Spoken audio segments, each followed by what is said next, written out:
अब मैं बहुत ज़्यादा क्यूरियस हूँ इन सब चीज़ों को सुनने के बाद कि वो एक्चुअल जो एक्सपीरियंस आप मेरे को बताने वाले थे, जो आप बता रहे थे हॉरर लव स्टोरी है, हाँ। स्टोरी वर्ड तो नहीं बोलूँगा, पर वो एक्चुअल एक्सपीरियंस है जो आप बताने वाले थे, उसके लिए बहुत क्यूरियस हूँ मैं। आई थिंक उसके थ्रू लोगों को बहुत कुछ समझ आएगा जो हमने अभी पीछे बात करी।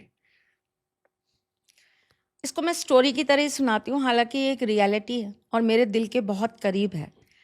क्योंकि जब मैंने इस पूरी घटना को सुना, समझा और जाना, मेरे पास वो ऑटो राइटिंग कराने आई थी और उसको ये जानना था कि ऐसा क्यों है, क्या है। और बहुत सारे सवाल थे उस बच्ची के, जब वो मेरे साथ उसको कनेक्ट करा उसने। आह, पर मैं आपको इसको एक स्टोरी की तरह सुनाती हूँ। ये किसी का बहुत पर्सनल फीलिंग है, पता नहीं कितने लोग समझ पाएंगे या नहीं, लेकिन यकीन मानिए, मैं आज भी अपने अंदर ना, जब भी इस बारे में सोचती हूँ तो मेरा मन अंदर से, मेरी आत्मा अंदर से ऐसा बोलती है कि मोहब्बत सच में सबसे परे है, सबसे परे।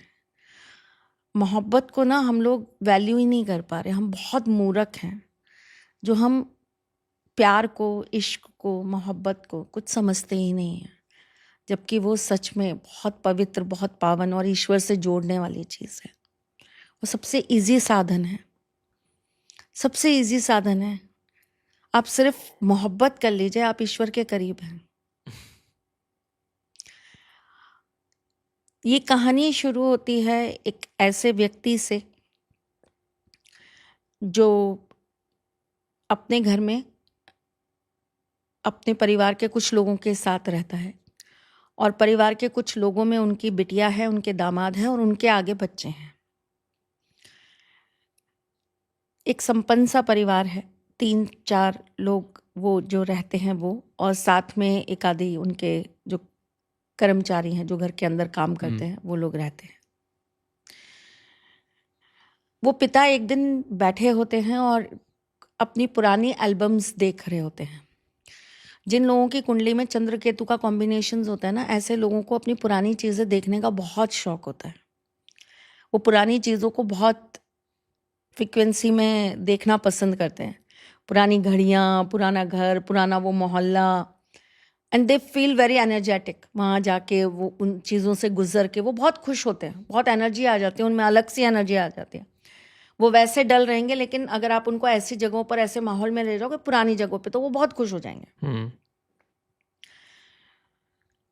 तो वो अपने पुराना एल्बम देख रहे होते हैं और बड़े खुश हो रहे होते हैं, अंदर ही अंदर मुस्कुरा रहे होते हैं। बीच बीच में बच्चे आते हैं, नाना क्या देख रहे हो, नाना क्या कर रहे हो, तो वो दिखा देते हैं, ये देखो तुम्हारी मम्मा, ये देखो तुम्हारी मम्मा स्कूल जाती थी। एल्बम रखते हैं, अपना चश्मा उतारते हैं, टेबल पे रखते हैं और मुस्कुराते हुए अपनी ही खुशी में पुराने पलों को याद करते हुए धीरे से अपने कमरे में जाते हैं और सो जाते हैं। वो एल्बम वहीं रह गई, वो चश्मा वहीं रह गया। रात को जो उनकी बिटिया है, वो पूरे घर का काम जब ख़त्म हुआ, सर्वेंट्स अपनी अपनी जगह पे चले गए, हस्बैंड बच्चों को लेके रूम में चले गए, वो ऐसे ही आकर उसी जगह पर, उसी कुर्सी पर बैठ जाती है जहाँ पर उनके फादर बैठे होते हैं, और अपने फादर का चश्मा रखा होता है तो उसको ठीक करके रख रही होती है। तो ऐसे ही वो भी वो एल्बम उठा लेती है, एक पन्ना पलटती है, 2 पन्ना पलटती है और अपने आप में मुस्कुरा रही है अपने आप को देख के, वाह ये मैं थी, अच्छा मैं ऐसी 2 चोटियाँ करती थी। अपने बचपन को याद करती है, अरे ये तो हमारी बगल में रहती थी, वो आंटी थी, ये तो देखो बुआ आई थी, ये थी। अपने बचपने को याद करती है। वापस से वो एल्बम रखती हैं, उसके ऊपर अपने फादर का चश्मा रखती हैं और उठकर जाने लगती हैं। बट वो जैसे ही उठती हैं, एक कदम आगे बढ़ाती हैं, रुक जाती हैं, पता नहीं क्या सोचती है और वापस आकर उसी कुर्सी पर बैठ जाती है। घबरा के, परेशान होके पूरा एल्बम वापस से देखती है। बार बार पन्ने पलटती है, बार बार पन्ने पलटती है, जैसे किसी चीज़ की तलाश हो। नहीं मिलता। उस एल्बम को घबरा के, हड़बड़ा के वहीं पटक देती है। उठकर जाती है उस जगह पर, उस पुरानी अलमारी के पास जहाँ पर बाकी और एल्बम्स रखी हैं, पुरानी चीज़ें रखी हैं। जाती है, सारी एल्बम्स निकालती है, सबको खोलती है, एक एक पन्ना हटाती है, देखती है, फिर बंद कर देती है, फिर हटाती है, परेशान होकर पूरा रूम बिखेर देती है। नहीं समझ में आता। बाहर आती है, परेशान हो रही होती है, पसीने आ रहे होते हैं। इतने में उसका हस्बैंड उठ के आ जाता है। जब वो देखता है कि कुछ आवाज़ें आ रही हैं, कुछ हो रहा है, तो वो बोलता है, क्या हुआ, तुम इतनी परेशान क्यों हो, क्या ढूंढ रही हो? कहती है, वो बात जो मैंने आज तक कभी नोट नहीं की, वो अचानक से आज मेरे सामने कैसे आई? बोले, क्या? कहते, पापा ने मुझे ऐसा बताया कि मैं छोटी थी तब मम्मी मर गई थी, उनकी डेथ हो गई थी। तो पापा के पास तो मेरी बहुत छोटी छोटी फोटोएं भी हैं, जब मैं 1 साल की थी, जब मैं 2 साल की थी, जब मैं 3 साल की थी, जब मैं 4 साल की थी। उनमें मम्मी क्यों नहीं है? चलो मेरे होश संभालने के बाद मम्मी नहीं थी, पर उससे पहले तब तो मम्मी थी। या पापा की किसी भी एल्बम में, पापा की भी कॉलेज की एल्बम है, पापा की भी स्कूल की एल्बम है, पापा की भी सारी एल्बम्स हैं, मम्मी क्यों नहीं है? दादी हैं, दादा हैं, बुआ हैं, चाची हैं, चाचा हैं, सब हैं, मम्मी क्यों नहीं है?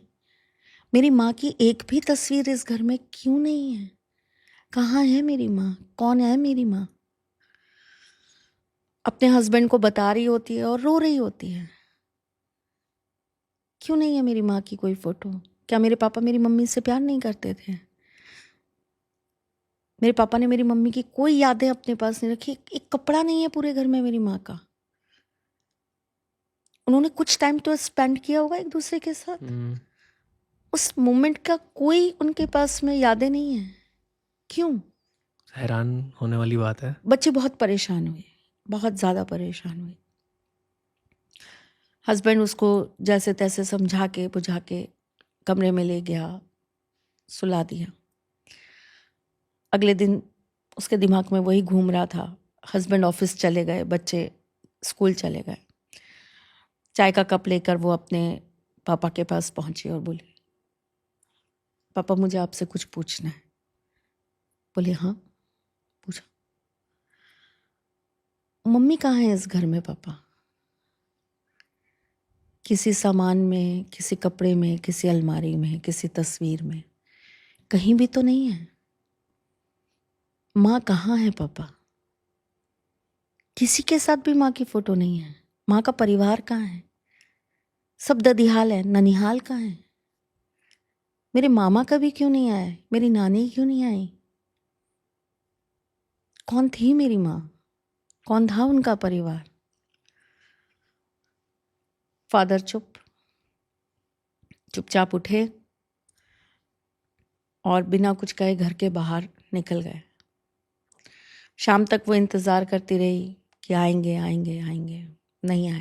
तो परेशान हुई, हस्बैंड को फ़ोन किया कि पापा नहीं आए, मैंने ये सवाल किया था, पता नहीं कहाँ चले गए, नाराज़ तो नहीं हो गए, उनको कोई दुख तो नहीं पहुँचाया मैंने, क्या पता वो बात ही ना करना चाहते हो माँ के बारे में, पता नहीं क्या चीज़ है।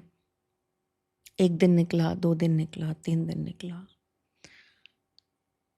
6-7 दिन के बाद उनके पास उनकी बुआ के यहाँ से कॉल आता है कि भैया यहाँ हैं, तुम लोग परेशान मत होना, वो यहीं पर है। अपने हस्बैंड को लेती है, जाती है अपनी बुआ के यहाँ कि आप यहाँ क्यों आ गए पापा, आपको मेरी कोई बात बुरी लगी? वो कहते हैं, नहीं बात बुरी नहीं लगी, तुम अपना सामान पैक करो, अपने हस्बैंड बच्चों के साथ चलो, मैं तुम्हें कहीं लेके जाना चाहता हूँ। वो उनको एक दूसरे शहर लेकर जाता है, पहाड़ी पे होता है वो शहर, वो लेके जाता है। और ये मेरा ननिहाल है, ये मेरी नानी का गांव है, शहर नहीं है, गांव है। समय के साथ वो थोड़ा बड़ा हो गया तो आप छोटा सा कस्बा या शहर कह सकते हो। ये मेरी नानी का गांव है, मैं बचपन में यहाँ आता था, सारी मतलब सब कुछ बताता है वो, कि ये मेरी नानी का घर था, मैं यहाँ आता था, मैं यहाँ बैठता था, मैं ऐसा करता था, मैं वैसा करता था। लड़की बहुत आराम से सुन रही होती है। पूरा दिन जब वो पूरा गांव घुमा लेता है, तो शाम को वो एक तालाब के पास लेकर जाता है और बोलता है कि मैं अक्सर यहाँ आता था और मेरी नानी मुझे मना करती थी कि इस तालाब के पास मत बैठा। और ये जो पेड़ है ना, जो तुम देख रही हो, ये वो पेड़ है जहाँ पहली बार मैं तुम्हारी माँ से मिला था, और यहीं मैंने उसको बैठे हुए देखा था। तो वो बहुत एक्साइटमेंट से कहती है कि इसका मतलब मेरी मम्मी यहीं की है, ये मेरी माँ का भी गांव है। तो आप ऐसे क्यों बोल रहे हो कि ये मेरी नानी का गांव है, ये मेरी माँ का भी गांव है, ऐसे बोलो। बोले नहीं, ये तुम्हारी माँ का गांव नहीं है, मुझे तुम्हारी माँ यहाँ मिली थी, लेकिन ये तुम्हारी माँ का गांव नहीं है। तो वो थोड़ा सा इरिटेट होकर, फ्रस्ट्रेट होकर अपने बाप पर चिल्लाकर बोलती है, ये सब कहानियाँ क्यों सुना रहे हो आप? आपसे एक सिंपल सी छोटी सी बात पूछी है मैंने, मेरा अधिकार है जानने का कि मेरी माँ कौन है। आप वो ही नहीं बता रहे हो मुझे, बाकी सब कुछ बताया जा रहे हो। वो मुस्कुरा के कहते हैं कि वहां चल के बैठे। तो उसका हस्बैंड उसको थोड़ा सा शांत करके कहता है कि जाओ बैठो, अपने फादर के साथ थोड़ा सा टाइम स्पेंड करो, सुनो वो क्या कहना चाहते हैं। क्या पता ऐसा कौन सा राज है जो वो तुम्हारे सामने नहीं लाना चाहते। वो वहां बैठते हैं और उसको बताते हैं, बात बहुत पुरानी है, मैं रहा हूँगा ये कोई 22-23 साल का। नानी के यहाँ आया, शहर में पढ़ता था, किसी बात को मानता नहीं था, कोई चीज़ मेरे लिए मायने नहीं रखती थी, और मैं अपने आप में बहुत अपने आप को बहुत सुपीरियर मानता था, और ऐसा मानता था कि मुझसे ज़्यादा समझदार कोई नहीं है।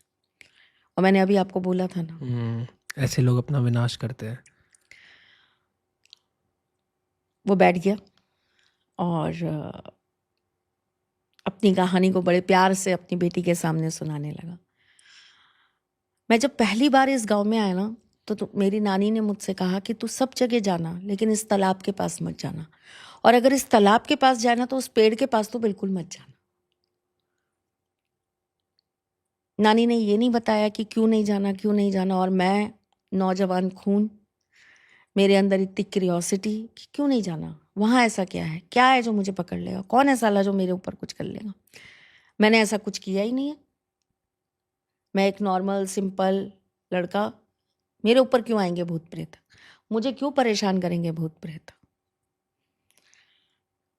बोला मैं शाम के टाइम टहलता टहलता तालाब के पास चला गया, जहाँ हम बैठे हैं मैं यहीं बैठा था, और यहाँ से वो पेड़ देख रही हो, मतलब थोड़ा डिस्टेंस पे था, यहाँ से वो पेड़ देख रही हो, उस पेड़ के नीचे मुझे एक लड़की दिखी, एक लड़की जो बेहद खूबसूरत थी, घने लंबे बाल, वो आंखें जो मैं आज भी नहीं भूल सकता, वो चेहरा जिसे देखकर मैं बस देखता रह गया। मैं उठकर उससे बात करने जाना चाहता था और मैंने देखा कि वो चली गई। मैं वापस घर आ गया। अगले दिन सुबह फिर गया, पूरे दिन वहाँ बैठा रहा, कोई नहीं आया। फिर शाम को गया तो देखा वो फिर वहीं है। मैं उसके पास गया, उससे बात की, उससे उसका नाम पूछा तो उसने अपना नाम बताया, मैंने उसको अपना नाम बताया। उसने मुझसे बहुत सारी बातें की और उसने मुझसे ये कहा कि मैं पास वाले गांव में रहती हूँ और मैं शाम को यहाँ आकर थोड़ी देर बैठती हूँ क्योंकि मुझे बहुत सुकून मिलता है। आज तुमसे बात करके अच्छा लगा, मैं रोज़ शाम को आती हूँ, तो तुम्हें जब भी मुझसे बात करनी हो तुम आ जाना। उससे उस थोड़ी सी देर की मुलाकात में मुझे उससे इतनी इतनी इतनी अटैचमेंट हो गई कि मुझे लगा कि अब कल शाम कब आएगी।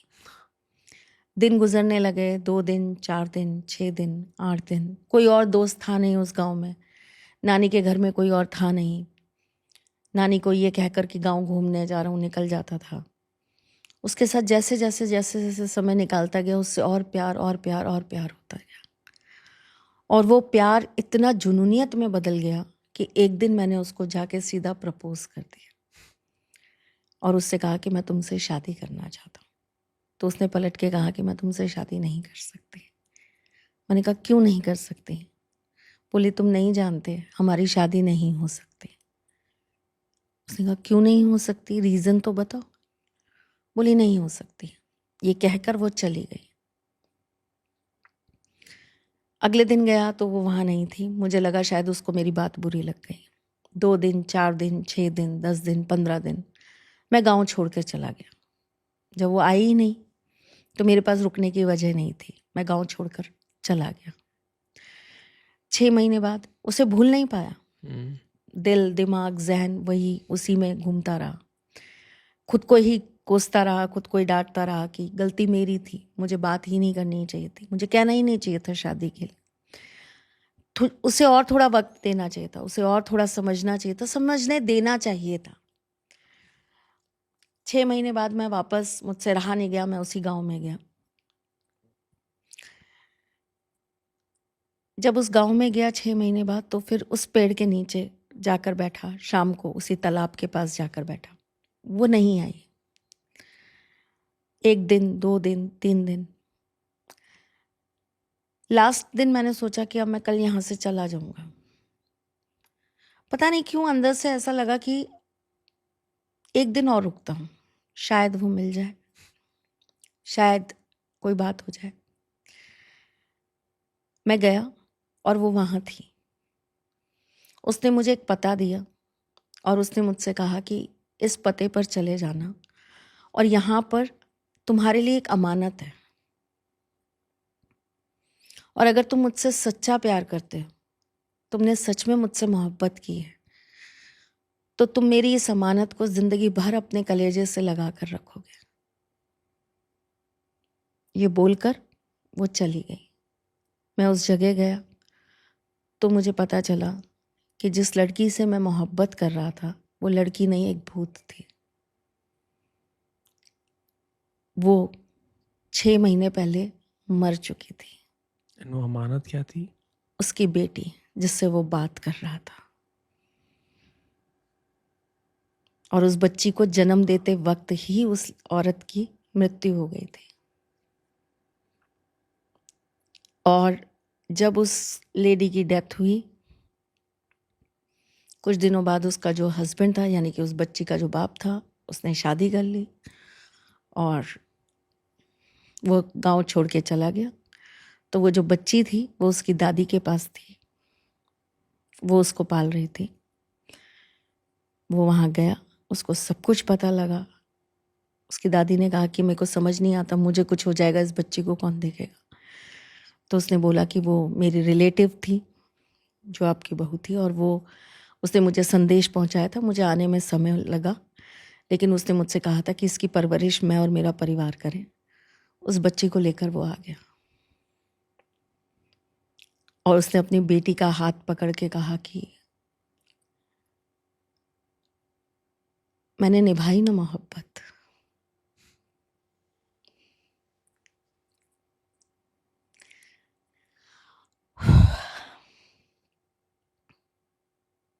पागल होते हैं मोहब्बत करने वाले।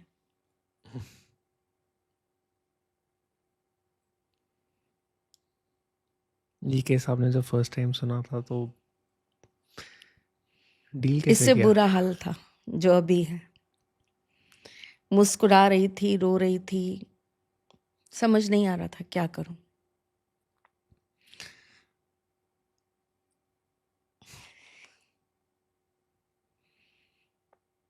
और वो बच्ची मेरे पास आई थी कि अगर आप ऑटो राइटिंग कर सकती हैं, आप मेरी माँ से बात करा सकती हैं, तो करा दीजिए। कराई? समय बहुत बीत गया था, शायद उनको गति मिल गई होगी, बाद नहीं हो में? पाया कनेक्शन। और शायद मुझे लगता है कि जिस वक्त, जिस पल उस व्यक्ति ने उसकी जिम्मेदारी को अपने सीने से लगा लिया, उसी वक्त उसका तो उसको गति मिल ही गई होगी। आई थिंक इसके आगे कुछ कहना ही नहीं चाहिए किसी को। जो सुन रहे हैं उनके लिए भी शायद क्या होगा, तो इसको यहीं पर ख़त्म करते हैं। जी, तो इसीलिए हम ये नहीं कह सकते कि हर चीज़ हॉरर में सिर्फ डरावनी या खराबी होती है।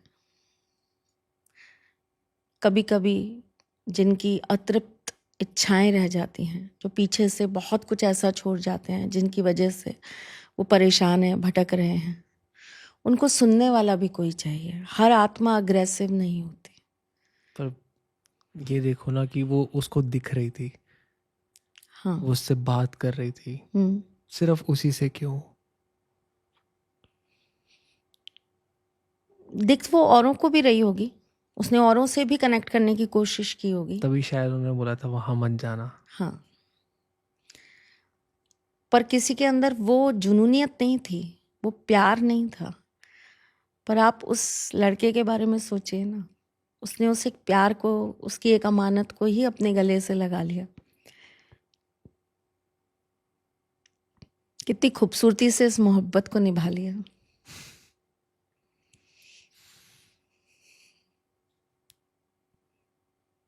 एंड करें? जी। मैं स्पीचलेस हूँ क्योंकि अभी जय श्री कृष्ण। जय श्री कृष्ण।